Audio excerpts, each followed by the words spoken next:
வணக்கம் கன்னிராசி நண்பர்களே.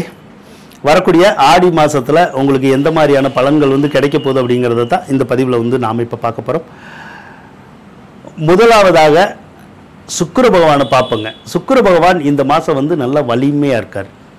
இது ஒரு விஷயத்தில் நன்மையை தரும், ஒரு விஷயத்தில் நன்மையை தராது. எதில் நன்மையை தரும்னா வெளிநாடு சார்ந்த எந்த ஒரு விஷயத்துலையும் நன்மையை தரும்.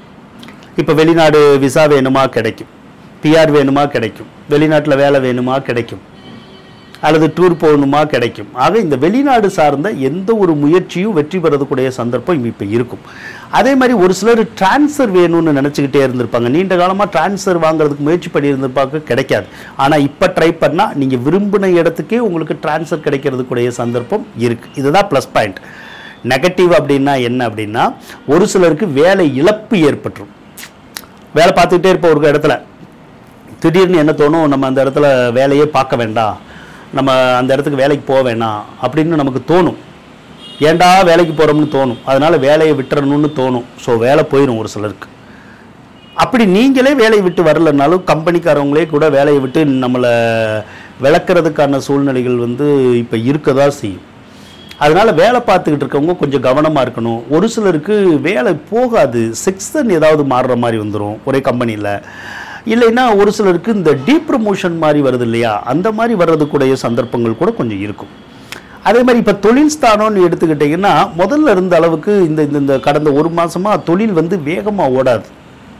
தொழில் ஒரு மாதிரி டல்லாக இருக்கும் பார்த்துக்குங்க. ஸ்பீட் இருக்காது, கொஞ்சம் வருமானமும் குறைஞ்சிருக்கும். இது எவ்வளவு நாளைக்கு இருக்கும்னா கிட்டத்தட்ட ஒரு ஜூலை மாதம் 26ஆம் தேதி வரைக்கும் அந்த மாதிரி இருக்கும். அதுக்கப்புறம் தொழில் நல்லா தான் இருக்கும். அதுக்கப்புறம் தொழில் நல்லா ஓடும், நல்ல வருமானம் வரும், 10 ரூபா சம்பாதிக்கலாம், ஸோ முன்னேறலாம். அந்த மாதிரியான பலனை அவர் தான் கொடுப்பார், சுக்கிரன் தான் கொடுப்பார். குரு பகவான் வேற உங்களுக்கு 10வது ராசியில் தான் இருக்காரு. குரு பகவானுமே வேலை இல்லாதவங்களுக்கு வேலை தருவார், தொழில் இல்லாதவங்களுக்கு புதுசாக தொழில் வச்சு தருவார். ஆனால் ஏற்கனவே வேலை இருக்கிறவங்களுக்கு வேலை மாற்றத்தை தான் உருவாக்குவார். தொழில் பண்ணுறவங்கள அந்த தொழில் பண்ண முடியாமல் ஏதாவது ஒரு இடைஞ்சல் பண்ணுவார். அப்போ சுக்கிரனும் அதே வேலையை தான் செய்கிறாரு, குருவும் அதே வேலையை தான் செய்கிறார். அப்போ நம்ம இன்னும் கொஞ்ச நாள் கொஞ்சம் பொறுமையாக இருக்கணும், சரிங்களா? அதே மாதிரி 10ல் குரு இருக்கிற போது ஒரு சிலருக்கு இந்த கோவில் சம்மந்தப்பட்ட விஷயங்கள் நல்லா பண்ணலாம். எப்படி பண்ணலாம் அப்படின்னா, கோயிலுக்கு போகாதவங்க கூட இப்போ கோயிலுக்கு போவாங்க. கும்பாபிஷேகத்தில் கலந்துக்காதவங்க கூட கலந்துக்குவாங்க.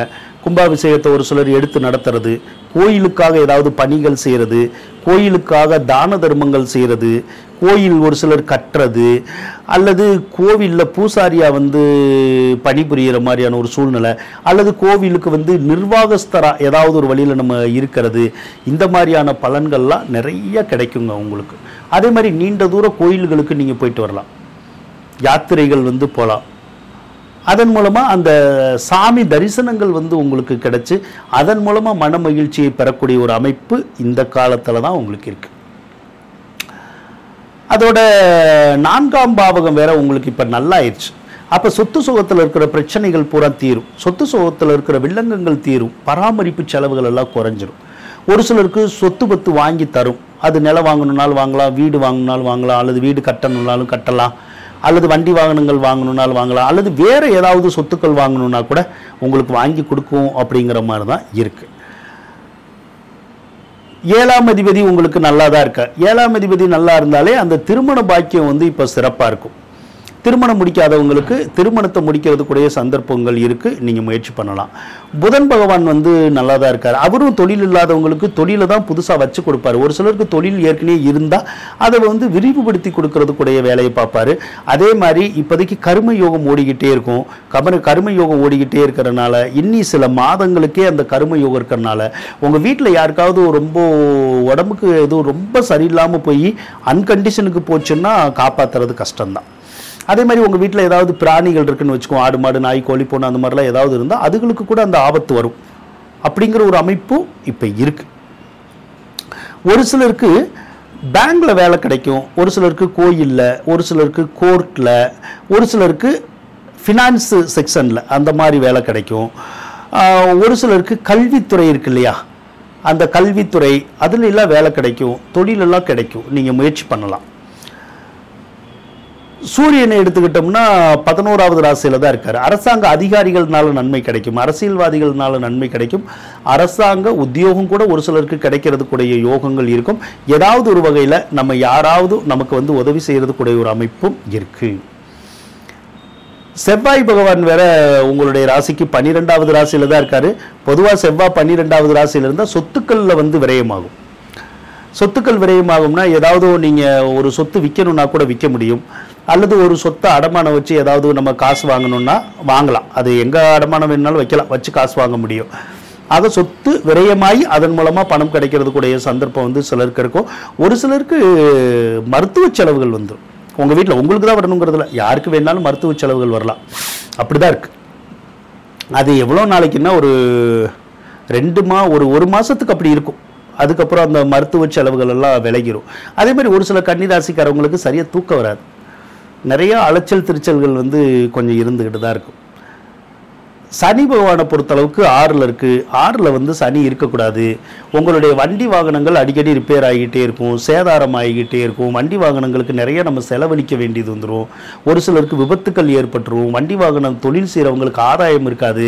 அந்த வண்டி வாகனத்தை வந்து விற்கிற மாதிரியான சூழ்நிலைகள் சிலருக்கு வரலாம். சிலருக்கு வந்து வண்டி வாகனங்களை ஃபைனான்ஸ்காரனே வந்து தூக்கிட்டு போகிற மாதிரியான சூழ்நிலைகள் கூட வரும். அதனால் வாகனத்தினால நன்மைகள் ஏற்படுறதுக்கான வாய்ப்புகள் குறைவு தான் இப்போ. அதே மாதிரி ஒரு சிலருக்கு வந்து முழங்கால் வலி வந்துடும், முதுகு வலி வந்துடும்.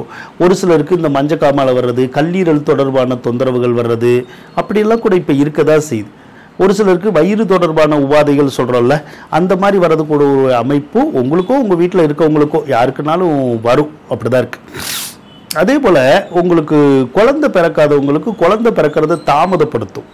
ஒருவேளை குழந்தை உருவானா கூட அந்த குழந்தைங்களை வந்து அபார்ஷன் பண்ணுற மாதிரியான சூழ்நிலைகளை வந்து சனி உருவாக்கிடுவார். ஒன்று அதே அபார்ஷன் ஆகும், இல்லைன்னா நாம் அபார்ஷன் பண்ணிடுவோம். அப்படி தான் அந்த சனி வந்து வேலை பார்ப்பார். ஒரு சிலருக்கு வந்து பிள்ளைகளை வந்து பிரிஞ்சு இருக்கிற மாதிரியான சூழ்நிலைகள் வரும். ஸோ பிள்ளைகள் வந்து வெளியூருக்கு போய் படிக்கிற மாதிரியான சூழ்நிலைகள் வரலாம், அல்லது பிள்ளைகளை வந்து வெளியூரில் போய் வேலை பார்க்குற மாதிரியான சூழ்நிலைகளை வந்து நம்ம உருவாக்கி கொடுக்கலாம், இல்லைன்னா அதுவே உருவாக்கும். இதைத்தான் சனி செய்யும். அதே மாதிரி கணவன் மனைவி உறவுக்குள்ள தொந்தரவு இருக்கும். கண்டிப்பாக உங்களுடைய கணவன் அல்லது மனைவிக்கு ஒன்றும் நோய் நொடி இருக்கும், இல்லைன்னா அவங்களும் நீங்களும் சேர்ந்து இருக்க முடியாது. ஸோ 2 பேரும் வேற வேற இடத்துல இருக்கிற மாதிரியான சூழ்நிலைகள் வந்து சிலருக்கு வந்து உருவாயிரும். அப்படி வேற வேற மாதிரி இடத்துல இருக்கிற போது சண்டை சச்சரவு வராது. சண்டை சச்சரவு வந்து பிரிவினை வராது. ஒருவேளை வேற வேற இடத்துல இல்லைன்னா கண்டிப்பாக உங்கள் வீட்டில் கணவன் மனைவிக்குள்ள சண்டை சச்சரவு இருந்துக்கிட்டே இருக்கும். அதே மாதிரி உங்களுடைய கணவன் அல்லது மனைவிக்கு அடிக்கடி நோய் நொடி ஏற்பட்டுக்கிட்டே இருக்கும். அப்போ உங்கள் வீட்டில் அடிக்கடி சண்டை வந்தாலோ உங்களுடைய கணவன் மனைவிக்கு நோய் நொடி வந்தாலோ நீங்கள் கொஞ்சம் விலகி இருக்கணும்னு இருக்கு. ஒரு வருஷத்துக்கு அப்படி கொஞ்சம் விலகி இருந்தால் சண்டை சச்சரவும் வராது, அந்த நோய் நொடியும் வராது. முயற்சி பண்ணி பார்க்க முடிஞ்சால் பாருங்கள். இப்போ விலகி இருக்கிறதுனா என்னது? ஃபேமிலி ஒரு இடத்துல இருக்கிறது, நம்ம வேறு ஊரில் போய் வேலை பார்த்துட்டு ஏதாவது லீவ் டைமுக்கு நம்ம வீட்டுக்கு வர்றது. ஸோ அதுதான் விலகி இருக்கிறதுங்கிறது. ஸோ அந்த மாதிரி செஞ்சால் கூட அந்த குடும்பத்தில் இருக்கிற அந்த பிரச்சனைகள் வந்து நிறைய விலகும். அதே மாதிரி ஒரு சிலருக்குலாம் இந்த நோய் கடன் பகைன்னு உருவாயிரும் ஏதாவது ஒரு விதத்தில். ஒரு சிலருக்கு பாருங்கள், இப்போ சமீப காலமாக உங்களுக்கு இது வரைக்கும் நோயே வந்திருந்திருக்காது, இப்போ பாருங்கள் ஏதாவது ஒரு நோய் வந்துக்கிட்டே இருக்கும். அதே மாதிரி ஒரு சிலருக்கு இந்த தைராய்டு ப்ராப்ளம்லாம் இருக்குல்ல, அப்போலாம் கூட வர்றதுக்குடைய சந்தர்ப்பம் வந்து இருக்கும். அப்படி தைராய்டே வரலனாலும் வேற ஏதாவது ஒரு நோய் நொடி வந்துக்கிட்டே இருக்கும். அதுக்கப்புறம் ஒரு சிலருக்கு கடன் காட்சிகள் வந்து நிறையா உருவாயிரும், கடனை வந்து கொஞ்சம் அடைக்கிறது கஷ்டமாக இருக்கும். அதே மாதிரி அடுத்தவங்களோட பகை ஏற்படுறதுக்குடைய சந்தர்ப்பத்தையும் அந்த சனி ராகுவே செய்யறதுக்குடைய ஒரு அமைப்பு வந்து இப்போ இருக்கதா செய்யுது. ஆக கன்னிராசிக்காரவங்களுக்கு இப்போ நான் சொன்ன மாதிரியான பலன்கள் தான் இந்த ஆடி மாதத்தில் இருக்குது. மேற்கொண்டு உங்களுக்கு சிறப்பான பலன்கள் நடக்கணும் அப்படின்னு சொல்லி இறைவனை வேண்டிக் கொண்டு விடைபெறுகின்றேன். நன்றி, வணக்கம். உங்களுக்கு இந்த வீடியோ பிடிச்சிருந்தா லைக் பண்ணுங்கள், ஷேர் பண்ணுங்கள், மறக்காமல் சப்ஸ்கிரைப் பண்ணுங்கள். நன்றி நண்பர்களே.